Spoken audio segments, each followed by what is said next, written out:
Hello मंडळी, नवीन रविवार नवीन कथा करत सुश्राव्य लेखणी भाग 11 कथा 11वी. आणि आज जी मी कथा सादर करते तिचं नाव आहे झाकली मूठ 1.25 लाखाची.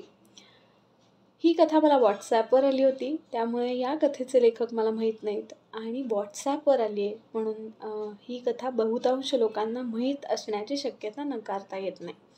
परंतु कथा अतिशय सुंदर आहे आणि म्हणून ही कथा त्या लोकांसाठी आहे ज्यांनाही माहीत नाही. तर ऐकूयात आजची कथा. एकदा एका गावात देवळाच्या पुजाऱ्याला बातमी मिळाली की लवकरच शेजारच्या गावातला श्रीमंत राजा आपल्या गावात भेटीला येणार आहे आणि आपल्या मंदिरात तो पूजेला सुद्धा उपस्थिती लावेल. असे कळताच त्या पुजाऱ्याने 6,000 रुपयाचे कर्ज काढले आणि देऊळ चांगले रंगवून आणि सजवून घेतले.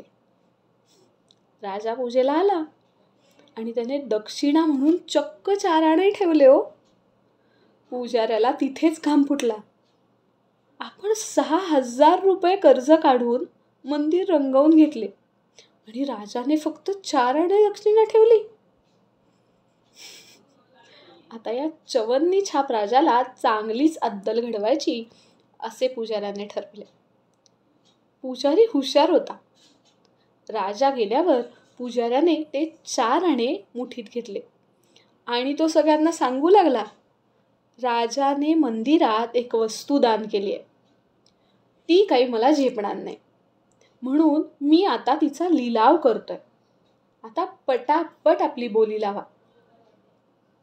आता राजाने वस्तू दान केली आहे म्हणजे ती थोडी ना साधी असेल. पहिलीच बोली चक्क 10,000ची लागली.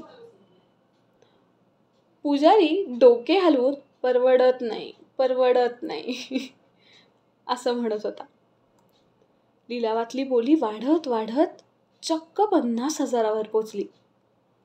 तिकडे राजाला पहारेकरी म्हणाला, महाराज महाराज, पुजाऱ्याने आपण मंदिरात दान केलेल्या वस्तूचा लिलाव सुरू केलाय आणि ती वस्तू पुजारी दाखवतही नाही, सांगतही नाही, परंतु त्याने ती मुठीत घट्ट पकडून ठेवली. हे ऐकताच राजाला घाम फुटला. तो परत परत पुजाऱ्याकडे आला आणि पुजाऱ्याच्या डोक्यावर हात फिरवून म्हणाला, अरे माझ्या बापा, मी तुला 1.25 लाख रुपये देतो, पण ती वस्तू तू कोणालाही दाखवू नकोस आणि कोणाला देऊही नकोस. तेव्हापासून म्हण रुजू झाली, झाकली मूठ 1.25 लाखाची. मंडळी, मला नक्की सांगा गोष्ट कशी वाटली. तुमच्या सगळ्यांच्या कमेंट्सची वाट बघते. धन्यवाद.